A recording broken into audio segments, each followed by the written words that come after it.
Good afternoon, everybody. My name is Gary Morello, and welcome to today's leadership training. Today we are here for 3 specific reasons. 1 is to teach and train you about leadership. 2 is to grow a relationship. And 3 is to motivate and inspire each other. Let's get started. What is leadership? Leadership is the ability to convince people to follow a path they have never taken, to a place that they have never been, and have the ability to do it over and over again. Let's take a look at our everyday routine. Ma'am, let me ask you, what do you do first thing when you wake up in the morning? Brush my teeth. Brush your teeth. Miss? Turn on Good Morning America. Turn on Good Morning America. That's fantastic.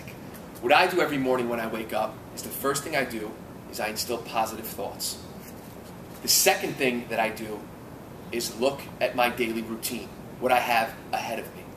And the third thing that I do is I make sure I eat a healthy breakfast. Why, you ask me? Leadership is a state of mind. It's a way of living, and it's a part of who you are as a person. So let's take a look beyond the scope of everyday thinking and look at some qualities of a leader. An organized team player, motivated, assertive, and compassionate. A calculated risk taker, patient, dependent, and consistent. A good listener, someone who takes initiative, integrity, and confidence. And lastly, an individual who's versatile, capable, non-judgmental, and understanding. Let's play a game. It's called the one-word-only game. I'm going to ask you guys a question, and you're going to think of one word to describe that question. It can be from the words that were used in the last slide or your own. So let's begin. If you had to pick one word to describe yourself, what would it be? Smart. Smart. Caring. Caring. A leader. A leader. Anything else? No. If you had to pick one word to describe your family, what would it be? Awesome. Awesome. Loving. Loving. Caring. Caring. If you had to pick one word to describe your work environment, what would it be? Crazy. Crazy. Challenging. Challenging. Sir? High pressure. High pressure. Great. Now, a difficult question, but an important one. If you had to pick one word to describe what's next for you professionally and personally, what would it be? Little tougher question. That's tough, yeah. It's a tough question, I understand. That takes more examining. Absolutely. The reason why I ask you guys these questions is because whatever your answer is to each one of these questions, the point of them is to glimmer. Every leader needs to glimmer. G, get it. Identify it, vision it, and take the course of action that you need to implement it. L, learn it. Understand it, teach it, communicate it. I, internalize it. Take ownership. Value it is what it is that you're looking to do with yourself, with your organization, with your coworkers. Figure this out, internalize it, and then own it. Model it. Walk the walk. There's no better leader than somebody who says what they do and do what they say.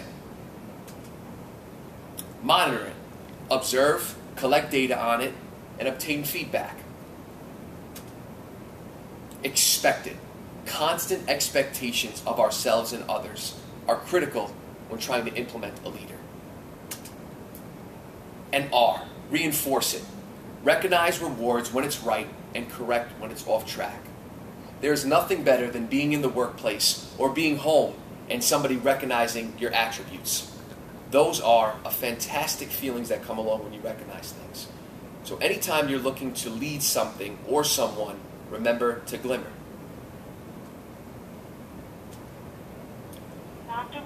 Establishing a clear direction. Envision the future. Guide others to accomplish goals. Articulate values. And enlist others. How do we do this? We start by positioning yourself. Build trust. One of the most important things as a leader is trust. If I can't trust you and you can't trust me, there is no outcome. There is no expectation because somebody within the relationship has breached trust. Plan small wins. When you're looking to grow somebody as a leader or within yourself, don't shoot for something that you can't accomplish. Start with something small and grow from there. Recognize contribution. Recognize, recognize, recognize. Negative feedback sometimes is necessary, but make sure it's in a way that it's coachable, approachable, and understanding. And every time you sit down and have a conversation with yourself or somebody else, recognize their attributes. And then celebrate. When you do something well, celebrate your accomplishment. Whether it's something internally or externally, celebrate it. Development of self. Set the example. As I said before, walk the walk. If you're looking to lead somebody, they need to be able to go behind somebody who is saying what they're doing and doing what they say. Positive self-regard. Don't go around bashing yourself or telling yourself that you can't do something because that'll only stop you from reaching your goal. As a leader, you want to be positive. You want to be assertive. And you want to make sure that whatever you're telling yourself reflects your work.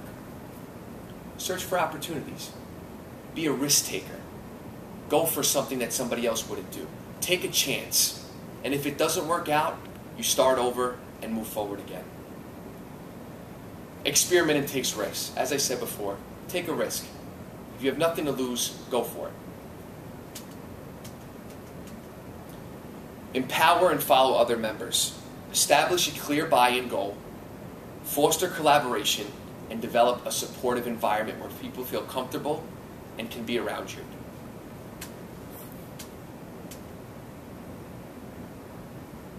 Leaders must help the followers decide where they are going and how they are going to get there. The 8 universal laws of leadership. Number 1, maintain absolute integrity. Number 2, know yourself. Be okay with who you are inside. Don't ever try to be somebody different. A leader can be extroverted. A leader can be enthusiastic. A leader can be quiet. But a leader is somebody who knows themselves, knows their attributes, understands them, and uses them to be a leader. Number 3, declare your expectations. Always have a positive expectation.